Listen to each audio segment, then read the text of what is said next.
अभी तुम चल रहे हो, उठ रहे हो, काम कर रहे हो, लेकिन जैसे नींद में। होश तुम्हें नहीं है। कभी तुमने ख्याल किया किताब पढ़ते वक्त तुम पूरा पेज पढ़ जाते हो, तब तुम्हें ख्याल आता है, अरे मैं पूरा पेज पढ़ भी गया और एक शब्द याद नहीं। तुमने कैसे पढ़ा होगा पूरा पेज? तुम पढ़ सकते हो सोए सोए, मन कहीं और रहा होगा, तुम पढ़ गए, तब तुम्हें होश पता चला कि ये तो पूरा पेज व्यर्थ गया। तुम कई बार रास्ते से चलते हो, तुम पूरा रास्ता चल जाते हो, तब तुम्हें ख्याल आता है कि तुम चल रहे हो। तुम काम करते हो और तुम्हें पता नहीं चलता कि तुम कर रहे हो। तुम बेहोशी में जी रहे हो और चैतन्य आत्मा है। और तुम पूछते हो क्या आत्मा है? तुम चाहते हो कोई प्रमाण दे, तुम चाहते हो कोई सिद्ध करे, कोई तर्क से तुम्हें समझा दे तो तुम भी मान लो, नहीं तो तुम नास्तिक हो जाओगे। नास्तिकता बेहोशी का सहज परिणाम है, आस्तिकता होश का फल है। जितना तुम्हारा होश बढ़ेगा तो जरूरत नहीं है कि तुम मानो कि आत्मा है, क्योंकि कई ना समझ मान रहे हैं, उससे कुछ हल नहीं होता। इस मुल्क में तो सभी मानते हैं कि आत्मा है, लेकिन इससे क्या फर्क पड़ता है? तुम्हारे जीवन में कोई क्रांति इससे आती नहीं। शायद तुम इसलिए मान लेते हो कि हजारों साल से दोहराया जा रहा है। सुनते सुनते तुम्हारे कान पक गए, सुनते सुनते तुम भूल ही गए हो कि संबंध में सोचना भी है। सुनते सुनते पुनरुक्ति से आदमी सम्मोहित हो जाता है। एक ही बात बार बार दोहराई चली जाए तो तुम भूल जाते हो कि वो संदिग्ध, संदेह किया जा सकता है, विचार किया जाता है। और फिर आत्मा है, इससे तुम्हें बड़ा संतोष भी मिलता है। शरीर मरेगा ये तुम्हें पता है, आत्मा नहीं मरेगी, इससे बड़ी हिम्मत बनती है। और आत्मा कभी नहीं मरेगी, अग्नि उसे जलाएगी नहीं, शस्त्र उसे छेदेंगे नहीं, मृत्यु उसका कुछ बिगाड़ न सकेगी, इससे तुम्हें बड़ी सांत्वना मिलती है। पर सांत्वना सत्य नहीं है। आत्मा को कोई न तो स्वीकार कर सकता है सिद्धांत की तरह, और न पुनरुक्ति की तरह कोई सम्मोहित हो सकता है। आत्मा को तो केवल वही लोग जान पाते हैं जो चैतन्य को बढ़ाते हैं। इस तरह जियो कि तुम पर राख इकट्ठी ना हो, इस तरह जियो कि तुम्हारे भीतर का अंगारा जलता रहे, प्रकाशित हो। इस तरह जियो कि प्रति क्षण तुम होश में रहो, बेहोश नहीं। मुल्ला नसरुद्दीन को बच्चा पैदा हुआ, पहला ही लड़का था। नसरुद्दीन बड़ा खुश हुआ, अपने खास मित्र को बुलाया, खुशी मनाने दोनों शराब घर में गए। क्योंकि तुम एक ही खुशी जानते हो, बेहोशी। ये बड़े मजे की बात है। शिव, बुद्ध, महावीर, वे सब चिल्ला चिल्ला के कहते हैं कि दुनिया में एक ही आनंद है, वो है होश। और तुम एक ही सुख जानते हो, वो है बेहोशी। या तो तुम ठीक हो या वो ठीक है, दोनों तो ठीक नहीं हो सकते। मुल्ला नसरुद्दीन सीधा शराब घर गया, बजाय अस्पताल जाने के पहले बेटे को देखता। उसने कहा कि पहले जरा आनंद कर लें, कितने दिनों का सपना पूरा हुआ। डट के दोनों पी गए। जब दोनों पी के पहुंचे अस्पताल और कांच की खिड़की में से बेटे को देखा तो मुल्ला रोने लगा। उसने अपने मित्र से कहा, पहली तो बात मेरे जैसा मालूम नहीं होता। अपना उन्हें पता नहीं है, अभी खुद की शक्ल भी वो पहचान ना सकेंगे, लेकिन मेरा जैसा नहीं मालूम होता। और दूसरी बात, बड़ा छोटा दिखाई पड़ता है। इतने छोटे बच्चे को लेके करेंगे भी क्या? ये बचेगा? मित्र ने कहा, मत घबराओ, जब मैं पैदा हुआ था तो मैं भी 3 ही पाउंड का था। नसरुद्दीन ने कहा, फिर तुम बचे?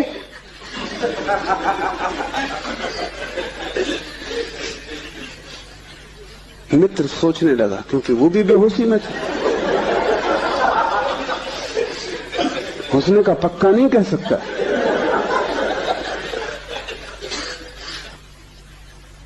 आदमी बेहोशी में है, उसके जीवन का सारा परिप्रेक्ष्य, उसकी सारी दृष्टि उसकी बेहोशी से भर जाती, सब धुआं धुआं हो जाता। तुम कुछ भी ठीक से नहीं देख पाते, और तुम एक ही सुख जानते हो कि जब तुम अपने को भूल जाते हो, चाहे सिनेमा हो, चाहे संगीत हो, चाहे सेक्स हो, जहां भी तुम अपने को भूल जाते हो वहीं तुम कहते हो बड़ा सुख आए। भूलने को तुम सुख कहते हो, विस्मरण को? कारण है क्योंकि जब भी तुम होश से भरते हो तुम सिवाय दुख के अपने जीवन में कुछ भी नहीं पाते। इसलिए जब भी तुम देखते हो जीवन को, जरा ही सजग होकर तुम पाते हो दुख दुख, कुरूपता चारों तरफ। एक मेरे मित्र अविवाहित ही रह गए, उनसे मैंने पूछा कि क्या हुआ, कैसे चूक गए? तो उन्होंने कहा कि बड़ी अड़चन आई। जिस स्त्री को मैं प्रेम करता था, जब मैं शराब पी लेता तब वो मुझे सुंदर मालूम पड़ती, तब मैं शादी करने को राजी, लेकिन तब वो राजी नहीं। और जब मैं होश में होता तब मैं राजी नहीं, तब वो राजी होती थी। इसलिए चूक गए, कोई उपाय ना हुआ, मेल ना हो सका। तुम जब भी आंख खोल कर देखोगे सब तरफ कुरूपता और दुख पाओगे। जब तुम बेहोश होते हो तब सब ठीक लगता है। इसलिए तुम्हें तकलीफ मालूम पड़ती, चैतन्य आत्मा असंभव, इसलिए दुख से गुजरना होगा। उसको ही तपश्चर्या कहा है। जब कोई व्यक्ति जागना शुरू करता है तो पहले तो उसे दुख में से ही गुजरना होगा, क्योंकि तुमने जन्मों जन्मों तक दुख अपने चारों तरफ निर्मित किए हैं। कौन उनसे गुजरेगा तुम अगर न गुजरे तो? इसको हमने कर्म कहा है। कर्म का कुल इतना ही अर्थ है कि जन्मों जन्मों तक हमने चारों तरफ दुख निर्मित किए, जाने अनजाने हमने दुख की फसल बोई है, काटेगा कौन? तो जब भी तुम होश में आते हो तुम्हें फसल दिखाई पड़ती, बड़ी लंबी, इस खेत से तुम्हें गुजरना पड़ेगा। डर के मारे तुम वहीं बैठ जाते हो, फिर आंख बंद करके शराब पी लेते हो कि ये तो बहुत झंझट का काम है। लेकिन जितनी तुम शराब पीते हो उतनी ये फसल बढ़ती जाती। हर जन्म तुम्हारे कर्म की श्रृंखला में कुछ और जोड़ जाता है, घटाता नहीं। तुम और भी गर्त में उतर जाते हो, नरक और करीब आ जाता है। होश से भरोगे तो पहला तो घटना ये घटने ही वाली है कि तुम्हारे जीवन में चारों तरफ दुख दिखाई पड़ेगा, नरक, क्योंकि तुमने वो निर्मित किया है। और अगर तुमने हिम्मत रखी, साहस रखा और तुम उस दुख से गुजर गए, तो जिस दुख से तुम सचेतन रूप से गुजर जाओगे वो फसल कट गई। उन दुखों से तुम्हें न गुजरना पड़ेगा फिर। और अगर एक बार तुम सारी दुख की श्रृंखला से गुजर जाओ, कर्म की श्रृंखला से, क्योंकि वो तुम्हारी आत्मा के चारों तरफ बंधी हुई जंजीरें, अगर तुम उन सब से गुजर जाओ और होश न खो और हिम्मत जारी रखो कि कोई फिक्र नहीं, जितना दुख मैंने पैदा किया है मैं गुजरूंगा, मैं अंत तक जाऊंगा। मैं उस प्रथम घड़ी तक जाना चाहता हूं जब मैं निर्दोष था और दुख की यात्रा शुरू न हुई थी, जब मेरी आत्मा परम पवित्र थी और मैंने कुछ भी संग्रह न किया था दुख का। मैं उस समय तक प्रवेश करूंगा ही, चाहे कुछ भी परिणाम हो, कितना ही दुख, कितनी ही पीड़ा। अगर तुमने इतना साहस रखा तो आज नहीं कल दुख से पार होकर तुम उस जगह पहुंच जाओगे जहां शिव का सूत्र तुम्हें समझ में आएगा, चैतन्य आत्मा है। और एक बार तुम अपने भीतर के चैतन्य में प्रतिष्ठित हो जाओ, फिर तुमसे कोई दुख पैदा नहीं होता, क्योंकि बेहोश आदमी अपने चारों तरफ दुख पैदा करता है। तुमने देखा है शराबी को चलते हुए रास्ते पर वो कैसा डगमगाता है? ऐसी तुम्हारी जिंदगी है। कहीं पैर रखते हो कहीं पड़ता है, कहीं जाना चाहते हो कहीं पहुंच जाते हो, कुछ करना चाहा था कुछ और ही हो जाता है, कुछ कहने निकले थे कुछ और ही कह के घर लौट आते हो। इसे तुम रोज देख रहे हो, फिर भी तुम समझ नहीं पाते कि क्यों हो रहा है। तुम गए थे किसी से क्षमा मांगने और झगड़ा करके वापस आ गए। होश में हो तुम बात प्रेम की कर रहे थे, दुश्मनी हो गई। एक आदमी शराब पिए आकाश की तरफ देखता हुआ चला जा रहा था। एक कार उसके पास से निकली, बामुश्किल ड्राइवर बचा पाया। गाड़ी रोक के ड्राइवर ने कहा, महानुभाव, अगर आप नहीं देखते वहां जहां आप जा रहे हैं तो फिर आप वहीं चले जाएंगे जहां आप देख रहे हैं। और हम सब चले जा रहे हैं, हमें कुछ पता भी नहीं कि हम कहां जा रहे हैं, क्यों जा रहे हैं, कहां देख रहे हैं, क्यों देख रहे हैं। क्योंकि एक बेचैनी है भीतर जो बैठने भी नहीं देती, एक शक्ति है भीतर जो चलाए चली जाती है। फिर हम जो भी करते वो सबके उल्टे परिणाम आते। लोग मेरे पास आते हैं, वो कहते हैं हमने बदी तो कभी की नहीं, नेकी की और फल बदी मिल रहा है। ऐसा हो नहीं सकता कि तुम नेकी करो फल में बदी मिले। ऐसा हो नहीं सकता कि तुम आम के बीज बो और नीम के फल लगे। ऐसा हो नहीं सकता। इतना ही हो सकता है कि तुम ऐसे बेहोशी में बोए होगे, बोए तुमने नीम के ही फल, तुम होश में न थे, क्योंकि वृक्ष थोड़ी झूठ बोलेगा। तुम ही कहीं बोते वक्त भूल में पड़े होगे। तुम जब नेकी भी करते हो तब भी तुम्हारा नेकी करने का मन नहीं होता। तुम सच भी बोलते हो तो तुम दूसरे को चोट पहुंचाने के लिए सच बोलते हो। तुम सच बोलते हो दूसरे के अपमान के लिए। तुम सच बोलते हो जैसे तुम सच का उपयोग एक घातक हथियार की तरह कर रहे हो। तुम्हारे सत्व कड़वे होते हैं। सत्य के कड़वे होने की कोई भी जरूरत नहीं, लेकिन मजा तुम्हें कड़वेपन में है, सत्य में तुम्हें मजा भी नहीं। तुम्हारा झूठ सदा मीठा होता है, तुम्हारा सत्य सदा कड़वा होता है। बात क्या है? क्या कड़वापन सत्य का स्वभाव है? क्या मिठास झूठ का हिस्सा है? नहीं। झूठ को तुम चलाना चाहते हो, तुम उसे मीठा बनाते हो, क्योंकि अगर वो मीठा ना होगा तो चलेगा नहीं। एक तो झूठ चलना मुश्किल, मिठास के सहारे ही चलेगा। जैसे कड़वी दवा की गोली पर हम मीठी परत चढ़ा देते, बच्चा मीठी गोली समझ के खा लेता है, और जब तक कड़वेपन का पता चलता तब तक गोली भीतर जा चुकी है। तुम झूठ को मीठा बनाते हो क्योंकि तुम झूठ चलाना चाहते हो। तुम सत्य को कड़वा बनाते हो क्योंकि सत्य से तुम केवल चोट करना चाहते हो, उसको चलाना नहीं चाहते। तुम सत्य बोलते ही तब हो जब तुम सत्य का इस तरह उपयोग कर सको कि वो झूठ से बदतर साबित हो, तभी तुम बोलते हो। तुम बेहोश हो, तुम्हारे कृत्यों का तुम्हें कुछ पता नहीं है कि तुम क्या कर रहे हो। इसे थोड़ा होश पूर्वक देखना शुरू करो। जो तुम बोलना चाहते हो वही बोले, या तुम कुछ और बोल गए? क्या तुमने यही सोचा था बोलने के लिए जो तुम बोले? मार्क ट्वेन लौटता था एक रात, उसकी पत्नी ने पूछा, घर आया, पत्नी ने पूछा कैसा रहा व्याख्यान?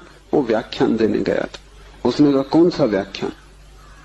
जो मैंने तैयार किया था वो, या जो मैंने वहां दिया वो, या जो मैं चाहता था कि देता वो? कौन सा व्याख्यान? एक तो आदमी तैयार करता है और एक आदमी फिर जो देता है, उसमें बड़ा फर्क है। और फिर एक जो घर लौटते वक्त तो सोचता है दिया होता है। वो तीनों अलग अलग हैं। होश में हो, सब निशाने तुम्हारे चूक जाते। तुम्हारी जिंदगी में कभी भी कोई निशाना लगा? आंख बंद करके भी आदमी तीर चलाता रहे तो कभी ना कभी निशाना लगेगा। मैंने सुना है कि अगर बंद घड़ी भी दीवार पर टंगी रहे तो 24 घंटे में 2 बार सही समय बताएगी। तुम्हारी जिंदगी में ऐसा भी नहीं आया कि 2 बार भी तुमने सही समय बताया हो। तुम बंद घड़ी से गए बीते। अंधेरे में भी आदमी तीर चलाता रहे तो कभी न कभी निशान तो लग जाएगा। तुम खुली आंख से होश में प्रकाश में तीर चलाते हो, कभी निशाने पे नहीं लगता। क्या बात होगी? मुल्ला नसरुद्दीन को बड़ा शौक था हिरन की शिकार करने का। तीसरी बार जब वो शिकार करने जंगल पहुंचा और जंगल के विश्राम गृह में उसने अपना सामान रखा और तैयारी की, और जब सूटकेस खोला तो उसने एक बड़ी फोटो रखी थी और पत्नी ने उस फोटो के नीचे लिखा था, मुल्ला हिरन इस तरह का होता है। उन्हें शिकार का शौक था लेकिन हिरन का पता नहीं था।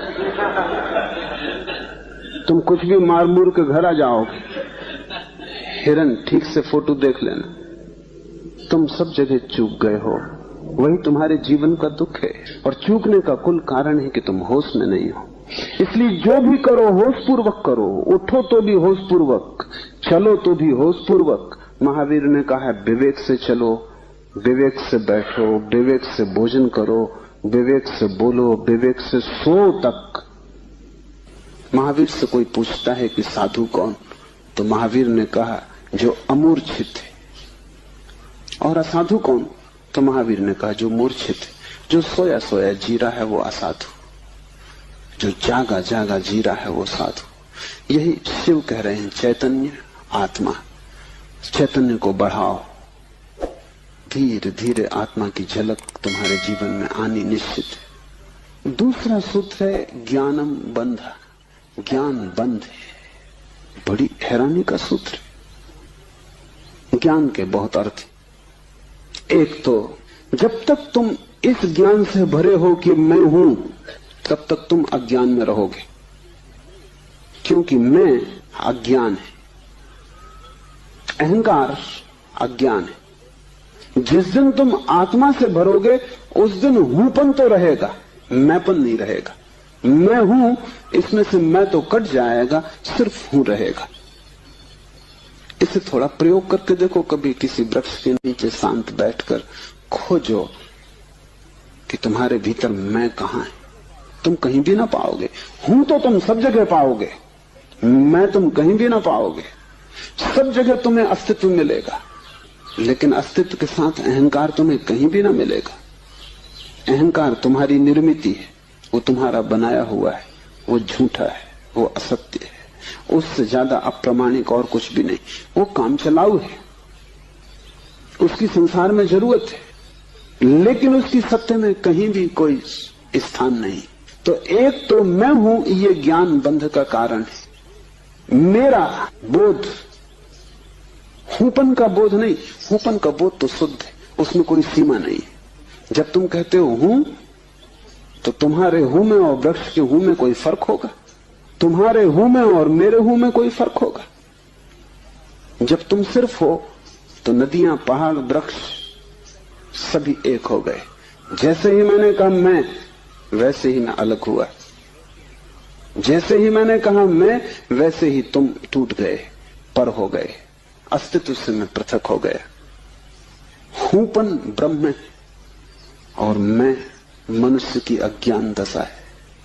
जब तुम जानते हो कि सिर्फ हूं, तब तुम्हारे भीतर केंद्र नहीं होता, तब सारा अस्तित्व एक हो जाता है। तब तुम उस लहर की तरह हो जो सागर में खो गई। अभी तुम उस लहर की तरह हो जो जम के बर्फ हो गई, सागर से टूट गई है। ज्ञानम बंधा, पहला तो ज्ञान बंध है, इस बात का ज्ञान कि मैं हूं। दूसरा ज्ञान बंध है वो सब ज्ञान जो तुम बाहर से इकट्ठा कर लिए हो, जो तुमने शास्त्रों से चुराया है, जो तुमने सदगुरुओं से उधार लिया है, जो तुम्हारी स्मृति है, वो सब बंधन है। उससे तुम्हें मुक्ति ना मिलेगी। इसलिए तुम पंडित से ज्यादा बंधा हुआ आदमी ना पाओगे। मेरे पास सब तरह के लोग आते हैं, सब तरह के मरीज। उसमें पंडित से ज्यादा कैंसर ग्रस्त कोई भी नहीं। उसका इलाज नहीं, वो ला इलाज।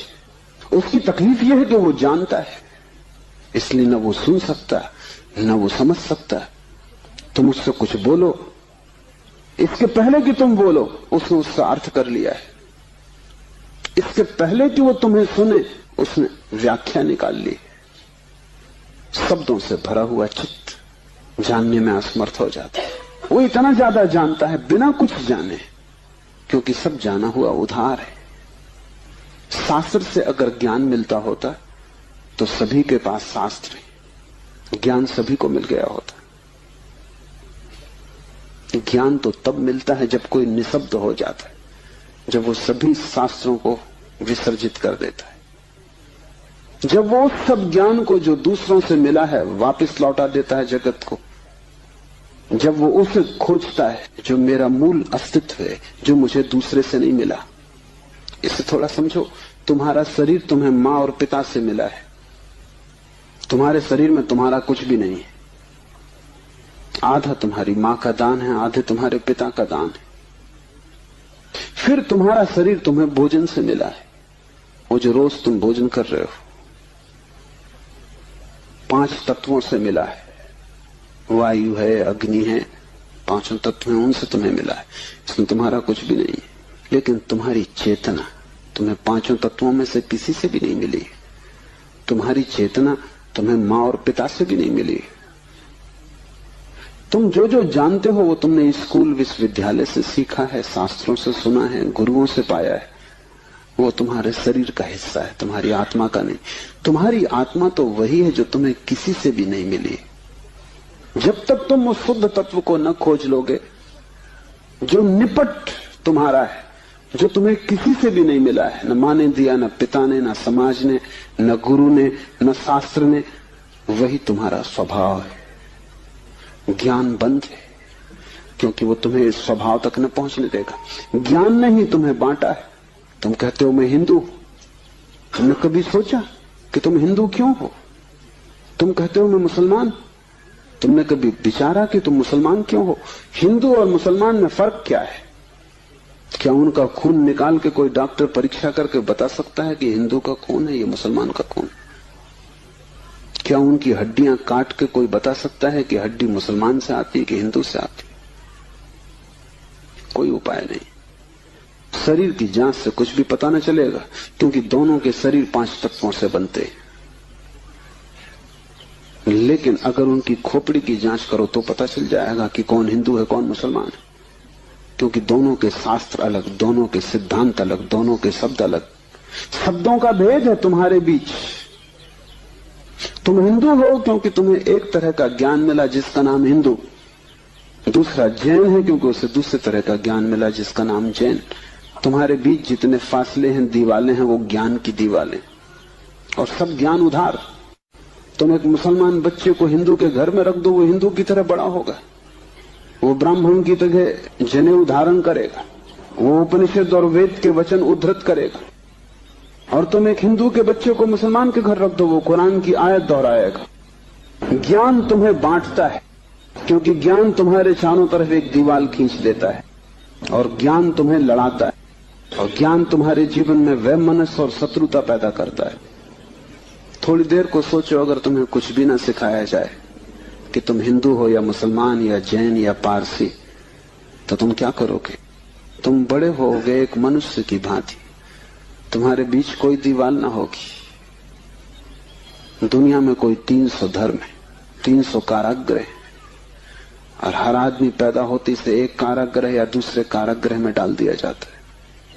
और पंडित पुरोहित बड़ी चेष्टा करते हैं कि बच्चे पे जल्दी से जल्दी कब्जा हो जाए, उसको वो धर्म शिक्षा कहते हैं। उससे ज्यादा अधर्म और कुछ भी नहीं, वो उसको धर्म शिक्षा कहते हैं। 7 साल के पहले बच्चे को पकड़ लें, क्योंकि 7 साल का बच्चा अगर बड़ा हो गया तो फिर पकड़ना रोज रोज मुश्किल होता जाएगा। और बच्चे को अगर थोड़ा भी बोध आ गया तो फिर वो सवाल उठाने लगेगा, और सवालों का जवाब पंडितों के पास बिल्कुल नहीं है।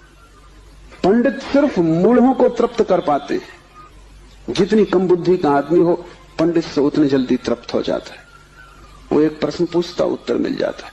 तुम जाते हो पंडित से पूछते हो संसार को किसने बनाया, वो कहता भगवान ने। तुम प्रश्न घर लौट आते हो बिना पूछे कि भगवान को किसने बनाया। अगर तुम दूसरा प्रश्न पूछते, पंडित नाराज हो जाता, क्योंकि उसका उसे भी पता नहीं, किताब में वो लिखा नहीं। और फिर झंझट की बात है, परमात्मा को किसने बनाया? फिर तुम पूछते ही चले जाओगे, वो कोई भी जवाब दे, तुम पूछोगे उसको किसने बनाया। अगर गौर से देखो तो तुम्हारे पहले सवाल का जवाब दिया नहीं गया है। पंडित ने तुम्हें सिर्फ संतुष्ट कर दिया क्योंकि तुम बहुत बुद्धिमान नहीं। और बच्चे अबोध, उनका अभी तर्क नहीं जगा, विचार नहीं जगा, अभी वो प्रश्न नहीं पूछ सकते। अभी तुम जो भी कचरा उनके दिमाग में डाल दो, वो उसे स्वीकार कर लेंगे। बच्चे सभी कुछ स्वीकार कर लेते हैं क्योंकि वो सोचते हैं जो भी दिया जा रहा है वो सभी ठीक है। बच्चा ज्यादा सवाल नहीं उठा सकता, सवाल उठाने के लिए थोड़ी प्रौढ़ता चाहिए। इसलिए सभी धर्म बच्चों की गर्दन पकड़ लेते हैं और फांसी लगा देते हैं। फांसी बड़ी सुंदर है। किसी के गले में बाइबल लटकी है, किसी के गले में समय सार लटका है, किसी के गले में कुरान लटकी है, किसी के गले में गीता लटकी। ये इतने प्रीतिकर बंधन है कि इनको छोड़ने की हिम्मत फिर जुटानी बहुत मुश्किल है। और जब भी तुम इन्हें छोड़ना चाहोगे, एक खतरा सामने आ जाएगा, क्योंकि इन्हें छोड़ा तो तुम अज्ञानी।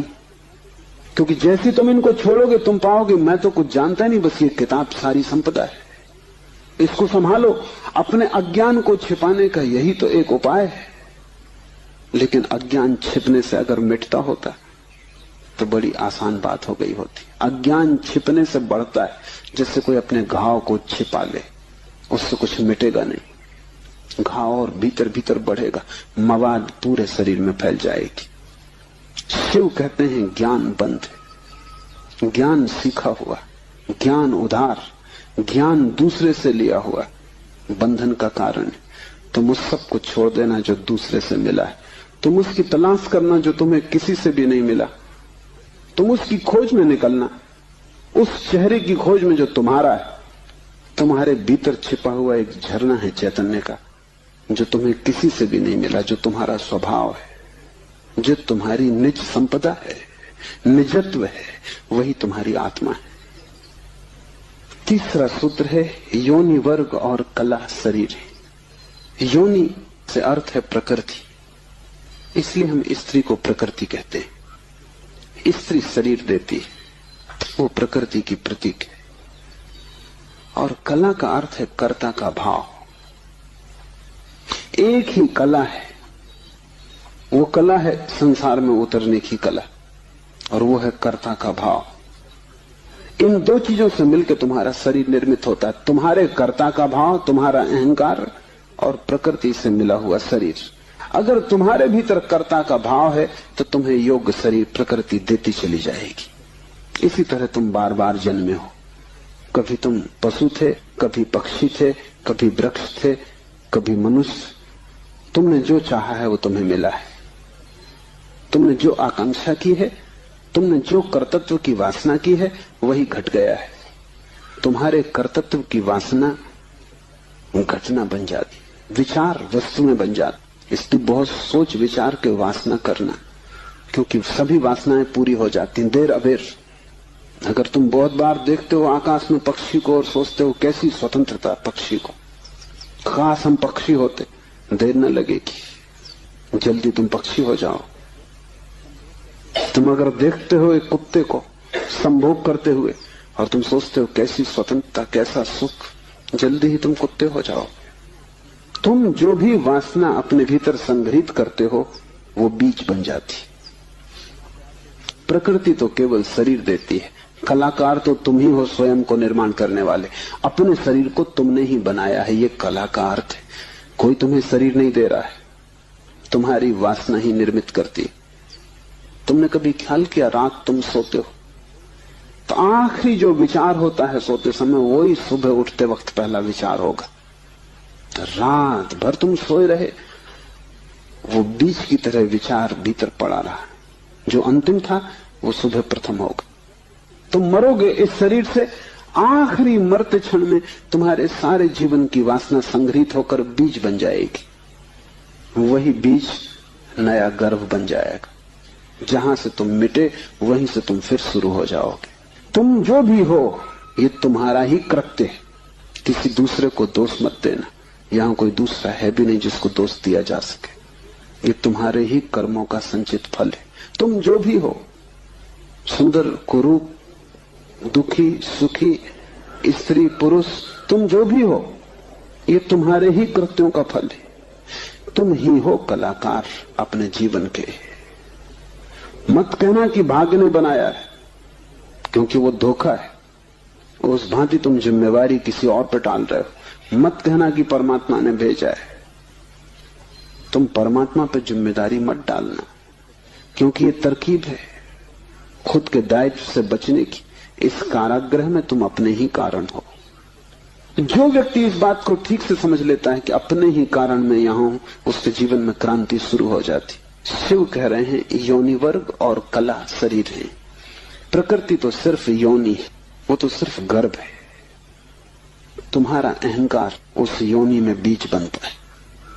तुम्हारे कर्तृत्व का भाव कि मैं ये करूं, मैं ये पाऊं, मैं ये हो जाऊं, उसमें बीज बनता है। और जहां भी तुम्हारे कर्तृत्व की कला और प्रकृति की योनि का मिलन होता है, शरीर निर्मित हो जाता है। इसलिए बुद्ध पुरुष कहते हैं सभी वासनाओं को छोड़ दो, तभी तुम मुक्त हो सकोगे।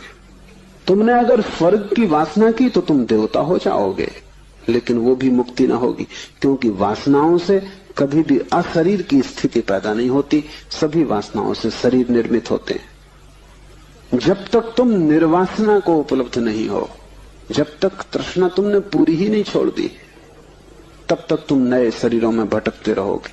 और शरीर के ढंग अलग हो, शरीर की मौलिक स्थिति एक ही जैसी है। शरीर के दुख समान है, चाहे पक्षी का शरीर हो चाहे आदमी का शरीर हो, दुखों में कोई भेद नहीं है। क्योंकि मौलिक दुख है आत्मा का शरीर में बंध जाना।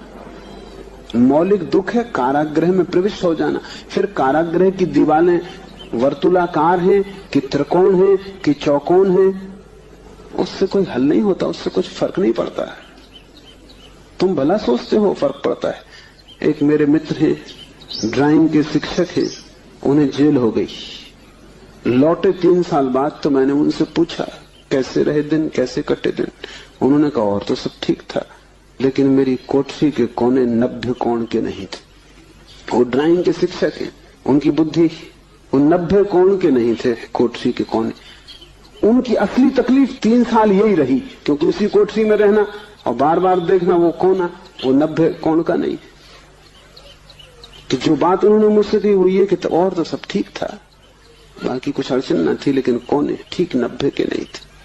कोने 90 के हों कि 90 के ना हो, इससे क्या बुनियादी फर्क पड़ेगा। कारागृह कारागृह, पक्षी का शरीर के आदमी का बहुत फर्क नहीं पड़ता। बंद तुम हो गए वही दुख है, बंध गए तुम वही दुख है। वासना बांधती है, वासना है रज्जु जिससे हम बंधते हैं। और ध्यान रखना तुम्हारे अतिरिक्त और कोई जिम्मेवार नहीं है। चौथा सूत्र है उद्धमो भैरवा, उद्धम ही भैरव है।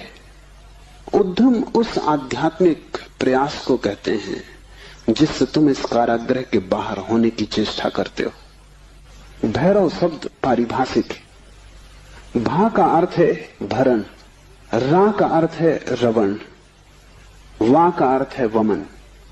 भरण का अर्थ है धारण, रवण का अर्थ है संहार और वमन का अर्थ है फैलाना। भैरव का अर्थ है ब्रह्म, जो धारण किए है, जो संभाले है, जिसमें हम पैदा होंगे और जिसमें हम मिटेंगे, जो विस्तार है और जो ही संकोच बनेगा, जो सृष्टि का उद्भव है और जिसमें प्रलय होगा। मूल अस्तित्व का नाम भैरव है। जो कहते हैं उद्धम ही भैरव है। और जिस दिन भी तुमने आध्यात्मिक जीवन की चेष्टा शुरू की, तुम भैरव होने लगे, तुम परमात्मा के साथ एक होने लगे। तुम्हारी चेष्टा की पहली किरण और तुमने सूरज की तरफ यात्रा शुरू कर दी। पहला ख्याल तुम्हारे भीतर मुक्त होने का, और ज्यादा दूर नहीं है मंजिल, क्योंकि पहला कदम करीब करीब आधी यात्रा है। उद्धम भैरव है। पाओगे देर लगेगी, मंजिल पहुंचने में समय लगेगा, लेकिन तुमने चेष्टा शुरू की और तुम्हारे भीतर बीज आरोपित हो गया कि मैं उठूं इस कारागृह के बाहर, मैं जाऊं शरीर से मुक्त हूं, मैं हटूं वासना से, मैं अब और बीज न बोऊं इस संसार को बढ़ाने के, मैं और जन्मों की आकांक्षा न करूं।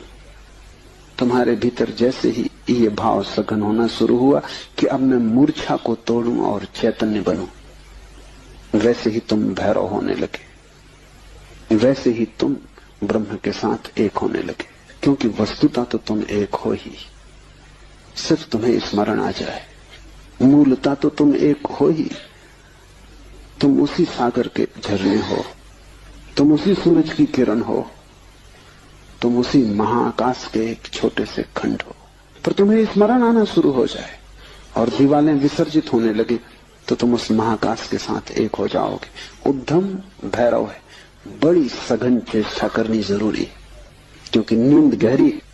तोड़ोगे सतत तो ही टूट पाएगी, आलस्य करोगे संभव नहीं होगा। आज तोड़ोगे कल फिर बना लोगे तो फिर भटकते रहोगे। एक हाथ से तोड़ोगे दूसरे से बनाते जाओगे तो श्रम व्यर्थ होगा। उद्यम का अर्थ है तुम्हारी पूरी चेष्टा संलग्न हो जाए। लोग मेरे पास आते हैं, वो कहते हैं हम करते हैं लेकिन कुछ हो नहीं रहा। अब मैं उनकी शक्ल देखता हूं, वो करते हैं ही नहीं, या ऐसा मरे मरे करते हैं जैसे मक्खियां उड़ा रहे हैं। उनके करने में कोई प्राण नहीं है, इसलिए नहीं होता। लेकिन वो आते ऐसे हैं जैसे कि वो परमात्मा तो कोई बड़ी कृपा कर रहे हैं कि करते हैं और नहीं हो रहा। शिकायत लेके आए, कहीं कुछ गड़बड़ हो रही, कहीं कोई अन्याय हो रहा है, कि दूसरों को हो रहा है हमें नहीं हो रहा। इस जगत में अन्याय होता ही नहीं। इस जगत में जो भी होता है न्याय है, क्योंकि यहाँ कोई आदमी नहीं बैठा है न्याय अन्याय करने को। जगत में तो नियम है, उन्हीं नियमों का नाम धर्म है। तुम अगर इच्छे दृश्य चले गिरोगे, टांग टूट जाएगी, तो तुम जाके अदालत में ये नहीं कहोगे कि गुरुत्वाकर्षण के कानून पर एक मुकदमा चलाता, तो अदालत कहेगी तुम तिरछे मत चलते। गुरुत्वाकर्षण तुम्हें गिराने में उत्सुक नहीं, न तुम्हें संभालने में उत्सुक है। तुम जब सीधे सीधे चलते हो वही तुम्हें संभालता है, जब तुम तिरछे चलते हो वही तुम्हें गिराता है। न गिराने की उसकी कोई आकांक्षा है, न संभालने की। तटस्थ है जगत का नियम, उस तटस्थ नियम का नाम धर्म है। उसको हिंदुओं ने रित कहा है। वो परम नियम है, वो तुम्हारी तरफ पक्षपात नहीं करता कि किसी को गिरा दे किसी को उठा दे। तुम जैसे ही ठीक चलने लगते हो वो तुम्हें संभालता है, तुम गिरना चाहते हो वो तुम्हें गिराता है। वो हर हालत में उपलब्ध है। तुम जैसा भी उसका उपयोग करना चाहते हो वो तुम्हें खुला है, उसके द्वार बंद नहीं है। तुम सिर ठोकना चाहते हो दरवाजे से, सिर ठोक लो। तुम दरवाजा खोल के भीतर जाना चाहते हो, भीतर चले जाओ। वो तटस्थ है। उद्यम भैरव है, महान श्रम चाहिए। उद्यम का अर्थ है प्रगाढ़ श्रम, तुम्हारी समग्रता लग जाए श्रम में, उसका नाम उद्यम है। और तब देर न लगी कि तुम्हारे भैरव हो जाने में। शक्ति चक्र के संधान से विश्व का संहार हो जाता है, 5वां सूत्र है। और अगर तुमने ठीक उद्यम किया, अगर तुमने अपनी संपूर्ण ऊर्जा को संलग्न कर दिया चेष्टा में, सत्य की खोज, परमात्मा की खोज या आत्मा की खोज में, तो तुम्हारे भीतर जो शक्ति का चक्र है वो पूर्ण हो जाता है। अभी तुम्हारे भीतर शक्ति का चक्र पूर्ण नहीं, कटा बटा है। वैज्ञानिक कहते हैं कि बुद्धिमान से बुद्धिमान आदमी भी अपनी 15% से ज्यादा प्रतिभा का उपयोग नहीं करता। 85% प्रतिभा ऐसे ही सड़ जाती। ये तो बुद्धिमान आदमी की बात है। बुद्धू का क्या हिसाब, वो तो शायद करते ही नहीं। हम अपने शरीर की भी ऊर्जा का पूरा उपयोग नहीं करते, 5% ज्यादा से ज्यादा।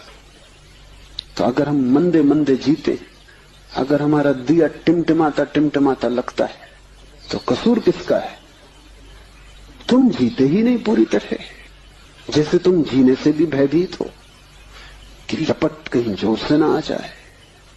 तुम डरे डरे हो, तुम कपते कपते जीते हो। तो फिर शक्ति का जो चक्र है तुम्हारे भीतर वो पूरा नहीं हो पाता। तो तुम्हारी गाड़ी ऐसे चलती जैसे कभी कार को तुमने देखा हो, पेट्रोल कभी आता कभी नहीं आता, कभी कचरा आता, तो कार ऐसे चलती जैसे हिचकी खा रही हो।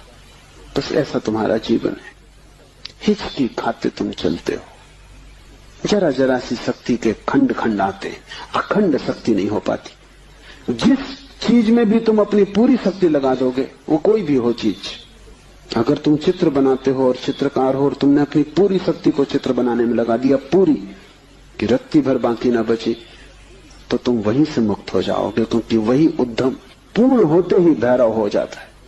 अगर तुम एक मूर्तिकार हो, तुमने सब कुछ मूर्ति में समाहित कर दिया कि मूर्ति बनाते समय तुम ना बचे, बस मूर्ति ही बची, तो शक्ति का चक्र पूरा हो जाता है। जब तुम पूरी शक्ति को निमज्जित करते हो किसी भी कृत्य में, वही ध्यान हो जाता है। भैरव निकट, मंदिर पास आ गया। 5वां सूत्र है शक्ति चक्र के संधान से विश्व का संहार हो जाता है। और जब भी तुम्हारी शक्ति का चक्र पूरा होता है, टोटल, समग्र, अंश अंश नहीं पूर्ण, उसी क्षण तुम्हारे लिए विश्व समाप्त हो गया। तुम्हारे लिए फिर कोई संसार नहीं, तुम परमात्मा हो गए, तुम भैरव हो गए, तुम मुक्त हो। फिर तुम्हारे लिए न कोई बंधन है, न कोई शरीर है, न कोई संसार है। पूर्ण शक्ति का प्रयोग स्मरण रखना। इस समाधि साधना शिविर में अगर तुमने पूरी शक्ति को लगाया, ऐसे ही ऊपर ऊपर नहीं ध्यान किए, पूरी शक्ति लगा दी, तो तुम अनुभव करोगे कि जिस क्षण शक्ति पूरी लग जाएगी, उसी क्षण, फिर क्षण भर की देर नहीं लगती, अचानक संसार खो जाता है, परमात्मा सामने आ जाता है। तुम्हारी शक्ति का पूरा लग जाना ही तुम्हारे जीवन की क्रांति हो जाती।